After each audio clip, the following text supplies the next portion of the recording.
Hi all, welcome to Competitive Cracker. It's me, Alfin Abdul Salam.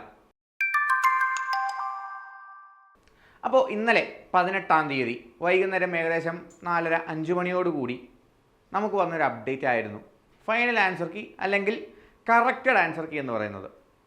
അപ്പോൾ ഒരുപാട് പേരെ നമ്മളെ ലൈവിലായിട്ടും അല്ലാതെ നമ്മളോട് എൻക്വയറി ചോദിച്ചു വന്നതാണ്, എങ്ങനെയാണ് ഇത് റിസൾട്ടിനെ ബാധിക്കാൻ പോകുന്നത്, എങ്ങനെയാണ് ഇത് ഫൈനൽ ആൻസർ കീയിലേക്ക് എത്തുന്നത്, എന്തുകൊണ്ട് കുറച്ച് സബ്ജക്റ്റുകളുടെ മാത്രം ഫൈനൽ ആൻസർ കീ അല്ലെങ്കിൽ കറക്ഷൻ ലിസ്റ്റ് പുറത്തു വന്നിട്ടില്ല എന്നുള്ളത്.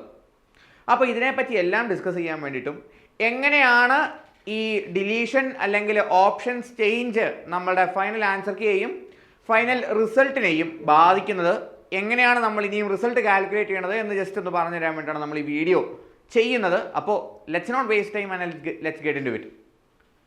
സോ നമ്മൾ ഇന്നലെ കണ്ടതുപോലെ നമുക്ക് വന്നിട്ടുള്ള അപ്ഡേറ്റ് ഇതാണ്, ഫൈനൽ കീ കറക്ഷൻ.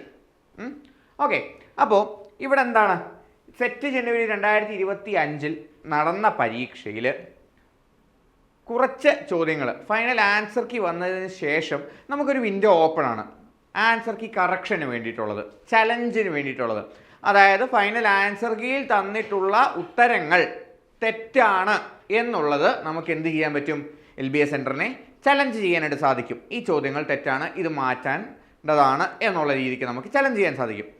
അങ്ങനെ ഇവർ ഈ ചലഞ്ച് സ്വീകരിച്ച് അത് ക്രോസ് ചെക്ക് ചെയ്തിട്ട് ആ റിസൾട്ടിൽ വന്നിട്ടുള്ള തെറ്റുകളെ, മാറ്റങ്ങളെ, കുറവുകളെ നികത്തിക്കൊണ്ട് മറ്റൊരു ആൻസർ കീ പുറത്തുവിടും. അങ്ങനെ ഇവിടെ ആൻസർ കീ ആയിട്ടല്ലാതെ തന്നെ ഇവിടെ ഏതൊക്കെ ചോദ്യങ്ങളാണ് തെറ്റു വന്നിട്ടുള്ളത്, അതിൽ എന്ത് ഓപ്ഷനാണ് ശരിയായിട്ടുള്ളത് എന്നുള്ള നിലയ്ക്കാണ് ഇവിടെ നൽകിയിട്ടുള്ളത്. അപ്പോൾ പബ്ലിഷ്ഡ് ആൻസർ ഏതായിരുന്നു, അതായത് ആദ്യം പബ്ലിഷ് ചെയ്യപ്പെട്ടിട്ടുണ്ടായിരുന്ന ആൻസർ ഏതായിരുന്നു, ഏതാണ് അതിൽ നിന്നും തിരുത്തൽ വന്നിട്ടുള്ള ശരി ഉത്തരം എന്നുള്ള നിലയ്ക്കാണ് ഇവിടെ എന്ത് തന്നിട്ടുള്ളത്, LBS സെൻറ്ററിൽ നിന്ന് തന്നിട്ടുള്ള ഫൈനൽ കീ കറക്ഷൻ ആയിട്ട് നമുക്ക് ലഭിച്ചിട്ടുള്ളത്. ഇപ്പോൾ ഇവിടെ നോക്കിക്കേ, സബ്ജക്റ്റുകൾ botany, chemistry, economics, English, Malayalam, mathematics, physics, political science, biotechnology, general paper, ഇത്രയും സബ്ജക്ട്സിൻ്റെ മാത്രമാണ് final key correction LBS centre പുറത്തുവിട്ടിട്ടുള്ളത്. ഇതിൽ നിന്നും കൂടുതൽ സബ്ജക്ട്സ് ഉണ്ട്, നമുക്കറിയാം. ഹിന്ദി ആയിക്കൊള്ളട്ടെ, സുവോളജി ആയിക്കൊള്ളട്ടെ, അങ്ങനെ ഒരുപാട് സബ്ജക്ട്സിൻ്റെ എന്തു വന്നിട്ടില്ല, കൊമേഴ്സ് ഉൾപ്പെടെയുള്ള സബ്ജക്ട്സിൻ്റെ ഫൈനൽ കീ കറക്ഷൻ വന്നിട്ടില്ല. ഹിന്ദിയും കൊമേഴ്സും ഒക്കെ നമ്മൾ ഒരുപാട് ക്വസ്റ്റ്യൻസ് ചാലഞ്ച് ചെയ്തിട്ടുള്ളതാണ്. അതുകൊണ്ട് തന്നെ നമ്മൾക്ക് എന്ത് പ്രതീക്ഷിക്കാം, മറ്റൊരു ഫൈനൽ കീയും കൂടെ പുറത്തു വരാം എന്ന് നമുക്ക് പ്രതീക്ഷിക്കാം. കാരണം ഹിന്ദി പോലെയുള്ള സബ്ജക്റ്റുകൾ, കൊമേഴ്സുകളൊക്കെ ഒരുപാട് കറക്ഷനുകൾ ഇനിയും പെൻഡിങ് ഉണ്ട്. അതുകൊണ്ട് തന്നെ ബാക്കിയുള്ള സബ്ജക്റ്റുകളിൽ ഒന്നും തന്നെ കറക്ഷൻ ഇല്ല എന്ന് നമുക്ക് പറയാനായിട്ട് സാധിക്കില്ല. അപ്പോൾ സാധാരണഗതിയിൽ ഇത്രയും സബ്ജക്റ്റിൻ്റെ മാത്രം ഫൈനൽ കീ കറക്ഷൻ വന്നു കഴിയുമ്പോഴത്തേക്കും നമുക്ക് സ്വാഭാവികമായിട്ടും തോന്നുന്നൊരു കാര്യമാണ്, മറ്റ് സബ്ജക്റ്റുകളിൽ ഈ ലിസ്റ്റിൽ ഉൾക്കൊള്ളിക്കാത്ത സബ്ജക്റ്റുകളിൽ കറക്ഷൻ ഇല്ല, പ്രൊവിഷണൽ ആൻസർ കീ തന്നെയാണ് ഫൈനൽ ആൻസർ കീ എന്നുള്ള നിലയ്ക്കുള്ള ഒരു ഇൻഫർമേഷൻ ആയിരിക്കും നമ്മൾ മനസ്സിലാക്കുന്നത്. എന്തിനെ പറ്റി, ഈ ഫൈനൽ ആൻസർ കീയെ പറ്റി. പക്ഷേ അങ്ങനെയുള്ള സബ്ജക്ട്സ് വെളിയിൽ ഉള്ളതിനാൽ നമുക്ക് മറ്റ് ആൻസർ കീകളെല്ലാം കറക്ഷൻ ഇല്ല എന്ന് നമുക്ക് പറഞ്ഞു വെക്കാൻ സാധിക്കില്ല, മറ്റൊരു ഫൈനൽ ആൻസർ കീ വരാവുന്നതാണ്.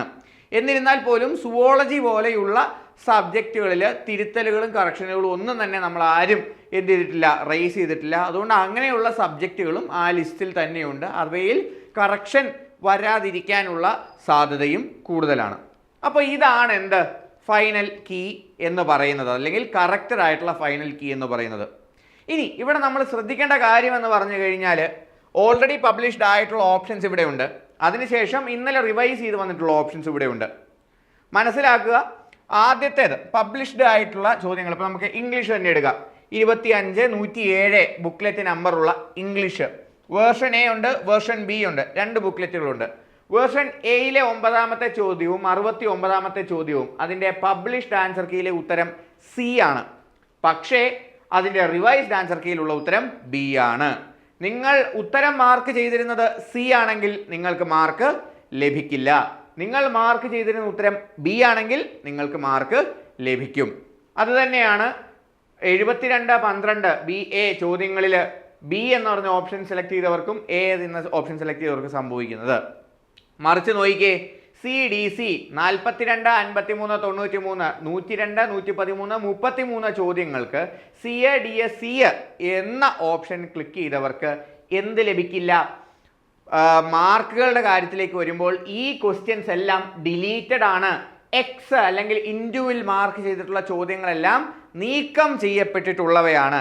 ഈ ചോദ്യങ്ങൾ മൂല്യനിർണ്ണയത്തിൽ എന്ത് ചെയ്യില്ല? വാല്യൂ ചെയ്യില്ല. അപ്പോൾ 120 ചോദ്യങ്ങൾ പേപ്പർ 2 സബ്ജക്റ്റ് എന്നുള്ളിടത്ത് ഈ 3 ചോദ്യങ്ങൾ ഒഴിവാക്കപ്പെട്ട നിലയിൽ 117 ചോദ്യങ്ങളാക്കി ചുരുക്കപ്പെടും. That is the total number of questions will be reduced to 117. 120 ചോദ്യങ്ങളിൽ നിന്നും 3 ചോദ്യങ്ങൾ ഒഴിവാക്കിക്കൊണ്ട് 117 ചോദ്യങ്ങളിലായിരിക്കും നിങ്ങളുടെ പേപ്പർ 2 ടെസ്റ്റ് മൂല്യം നിർണ്ണയിക്കപ്പെടുന്നത്. ഇനി എന്താണ് ഇവിടെ വരാൻ പോകുന്ന മാറ്റം? ഈ 3 പേപ്പറുകൾ അല്ലെങ്കിൽ 3 ക്വസ്റ്റ്യനുകൾ ഡിലീറ്റ് ചെയ്ത് കഴിയുമ്പോൾ എന്താണ് നമ്മളുടെ റിസൾട്ടിൽ വരാൻ പോകുന്ന മാറ്റം? നമ്മൾ സെൽഫായിട്ട് നമ്മളുടെ പേപ്പറിനെയും നമ്മുടെ പെർഫോമൻസിനെയും ഇവാലുവേറ്റ് ചെയ്യുമ്പോൾ നമ്മൾക്ക് വരുന്ന മാറ്റം എന്താണ് എന്നുള്ളത് നോക്കാം. ഇവിടെ നോക്കിക്കേ, നമുക്കറിയാം പേപ്പർ 1, പേപ്പർ 2, പേപ്പർ അഗ്രിഗേറ്റ് അല്ലെങ്കിൽ ടോട്ടൽ എന്നുള്ളത് ജനറൽ കാറ്റഗറിയിലുള്ള ഒരാൾ സെറ്റ് ക്വാളിഫൈ ചെയ്യാൻ വേണ്ടിയിട്ട് പേപ്പർ 1-ന് 40% മാർക്ക് എന്ത് ചെയ്യണം? നേടണം. പേപ്പർ 2-ന് 40% നേടണം. പേപ്പർ 1 and 2 അഗ്രിഗേറ്റ് എടുക്കുമ്പോൾ 48% നേടണം. അതായത് എത്ര വരും? പേപ്പർ 1-ല് 120 ചോദ്യങ്ങളുടെ 40% സെപ്പറേറ്റ് നേടുക. അതിന് ശേഷം പേപ്പർ 2-ലുള്ള 120 ചോദ്യങ്ങളുടെ 40% നേടുക. അതിനുശേഷം 120 പേപ്പർ 1 പ്ലസ് 120 പേപ്പർ 2 ടോട്ടൽ 240 ചോദ്യങ്ങളുടെ ടോട്ടൽ മാർക്കിൽ നിന്നും 48% നേടുക.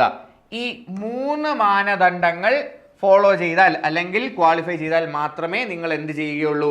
സെറ്റ് ക്വാളിഫൈ ചെയ്യുകയുള്ളൂ. ഇതേ കണക്ക് തന്നെ എങ്ങനെയാണ്? ജനറൽ കാറ്റഗറിക്ക് 40, 40, 48%, OBCക്ക് 35, 35, 45%, differently abled, scheduled caste, scheduled tribe 35, 35, 40% set qualify ചെയ്യുവാൻ വേണ്ടിയിട്ട് വേണ്ടത്. ഇനി ഇത് 120 ചോദ്യങ്ങളായിരുന്നപ്പോൾ ആയിരുന്നു. ഇപ്പോൾ ഇംഗ്ലീഷിൻ്റെ കാര്യം നമുക്കെടുക്കാം. അതിൽ 3 ചോദ്യങ്ങൾ റിമൂവ് ചെയ്യപ്പെട്ടു. അപ്പോൾ ടോട്ടൽ മാർക്ക് എന്നുള്ളത് എന്തായിട്ട് മാറി? ടോട്ടൽ മാർക്ക് എന്നുള്ളത് എന്തായിട്ട് മാറി? 120 മാർക്കായിരുന്നു ഡിലീഷന് മുമ്പ്. അതെത്രയായിട്ട് മാറി? 117 മാർക്കായിട്ട് മാറി. മനസ്സിലായോ? എന്ത് പറ്റി? 3 ക്വസ്റ്റ്യൻ അസാധുവാക്കപ്പെട്ടു, ഡിലീറ്റ് ചെയ്യപ്പെട്ടു. അപ്പോൾ 120 മാർക്കിലായിരുന്നപ്പോൾ നമുക്ക് എത്ര മാർക്ക് വേണമായിരുന്നു? 120-ൻ്റെ 40%, 48 മാർക്ക് വേണമായിരുന്നു നിങ്ങൾക്ക് എന്ത് ക്വാളിഫൈ ചെയ്യുവാൻ വേണ്ടിയിട്ട്? സെറ്റ് പേപ്പർ വൈസ് ക്വാളിഫൈ ചെയ്യുവാൻ വേണ്ടിയിട്ട് ജനറൽ കാറ്റഗറിയിലുള്ളവർക്ക്. പക്ഷേ ഇന്ന് എത്ര മാർക്ക് മതി? 3 ചോദ്യങ്ങൾ ക്യാൻസൽ ചെയ്തപ്പോൾ 46.5 മാർക്ക് മാത്രം മതി. OBC കാറ്റഗറിയിലേക്ക് എത്തുമ്പോൾ സബ്ജക്റ്റ് വൈസ് പാസ് മാർക്ക് എന്ന് പറയുന്നത് 42 ആവുകയും, പക്ഷേ ഇതെവിടെയാണ്? 120 ചോദ്യങ്ങൾ ഉള്ളപ്പോഴാണ്. ഈ ഡിലീഷന് ശേഷം 117 ആയി കഴിഞ്ഞപ്പോഴത്തേക്കും എന്തായിട്ട് മാറി? 40.95 മാർക്കായിട്ട് മാറി. അപ്പോൾ നിങ്ങളുടെ സബ്ജക്റ്റിൽ എത്ര ചോദ്യങ്ങൾ ഡിലീറ്റ് ചെയ്യപ്പെട്ടിട്ടുണ്ടോ അതിനെ എന്തിൽ നിന്ന് കുറയ്ക്കുക? 120-ൽ നിന്ന് കുറയ്ക്കുക. അതായിരിക്കും നിങ്ങളുടെ പുതിയ ടോട്ടൽ മാർക്ക്. അതിൻ്റെ 40% നമ്മൾ എന്ത് ചെയ്യേണ്ടത്? കണക്കിലെടുക്കേണ്ടത്. നമ്മളുടെ സബ്ജക്റ്റ് വൈസ് സക്സസ് അല്ലെങ്കിൽ സബ്ജക്റ്റ് വൈസ് വിക്ടറി എത്രത്തോളം ഉണ്ട് എന്ന് മനസ്സിലാക്കുവാൻ വേണ്ടിയിട്ട്. അപ്പോൾ ഇത്രയും കാര്യങ്ങൾ ക്ലിയർ ആണെന്ന് ഞാൻ വിശ്വസിക്കുന്നു. അപ്പോൾ ഇനി അടുത്തത് എന്താണ്? ഓവറോൾ ആണ്, അഥവാ അഗ്രിഗേറ്റ് ആണ്.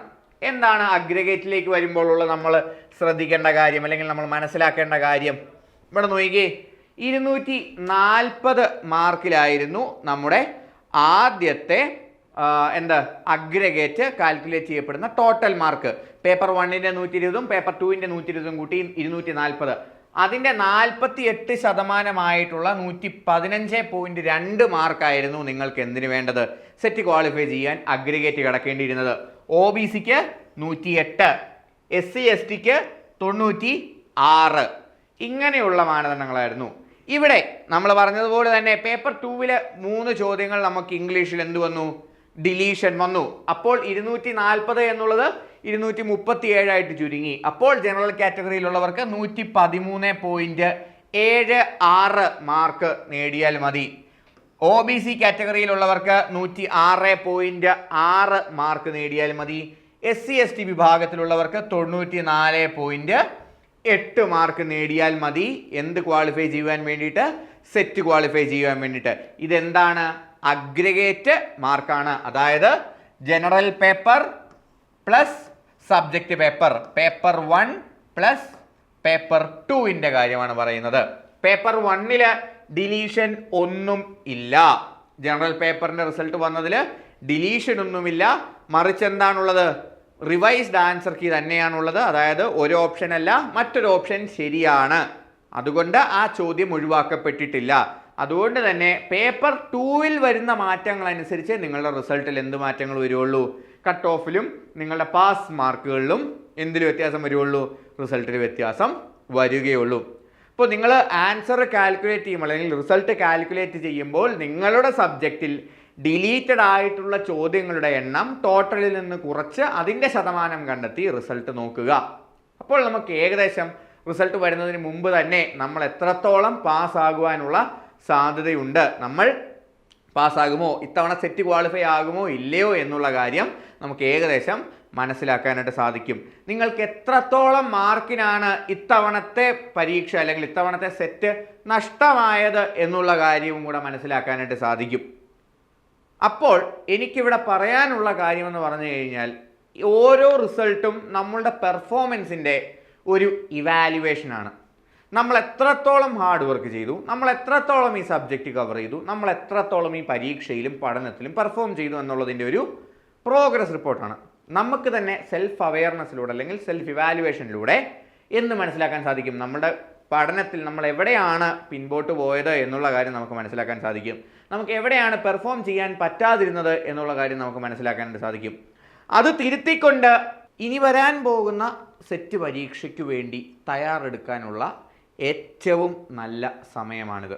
നിങ്ങൾക്ക് ചിലപ്പോൾ 1 2 അല്ലെങ്കിൽ വളരെ ചെറിയ പോയിൻ്റ് മാർക്കുകൾക്കായിരിക്കും എന്ന് നഷ്ടപ്പെട്ടിട്ടുണ്ടായിരിക്കുക, സെറ്റ് നഷ്ടപ്പെട്ടിട്ടുണ്ടായിരിക്കുക. അത് ഓർത്തുകൊണ്ട് നമ്മൾ ഒരിക്കലും വ്യാകുലപ്പെടേണ്ട ആവശ്യമില്ല. കാരണം ഇത് കൈവിട്ടു പോകുന്ന ഒരു ചാൻസ് അല്ല. ഇനിയും മുമ്പോട്ട് സൈക്കിളുകളുണ്ട്. വർഷത്തിൽ 2 തവണ വെച്ച് നടത്തപ്പെടുന്ന ഈ പരീക്ഷ നമുക്ക് അടുത്ത തവണ ജൂലൈ സൈക്കിളിൽ തന്നെ നേടിയെടുക്കാനായിട്ട് സാധിക്കും. അതിന് പറ്റിയ സമയം ഇതാണ്. നിങ്ങൾക്ക് എവിടെയൊക്കെയാണ് പാളിപ്പോയത്, ഏതൊക്കെയായിരുന്നു നിങ്ങളുടെ പ്രിപ്പറേഷനിൽ വന്ന മിസ്റ്റേക്കുകൾ എന്നുള്ളത് മനസ്സിലാക്കാനുള്ള ഒരു പ്രോഗ്രസ് കാർഡായിട്ട് ഈ റിസൾട്ടിനെ ഉപയോഗിക്കുക. എത്രത്തോളം നിങ്ങൾക്ക് സ്കോർ ചെയ്യാൻ സാധിച്ചു, ഏതൊക്കെ പോർഷൻസിൽ നിന്നാണ് നിങ്ങൾക്ക് ചോദ്യം ബുദ്ധിമുട്ടായിട്ട് തോന്നിയിട്ടുണ്ടായിരുന്നത്, ഏതൊക്കെ പോർഷൻസാണ് നിങ്ങൾ കൂടുതൽ ഫോക്കസ് ചെയ്യേണ്ടത് എന്നുള്ള കാര്യങ്ങൾ മനസ്സിലാക്കുക. ഇന്ന് തന്നെ പഠിച്ചു തുടങ്ങുക. ഇന്നാണ് നമുക്ക് ഏറ്റവും നല്ല സമയം.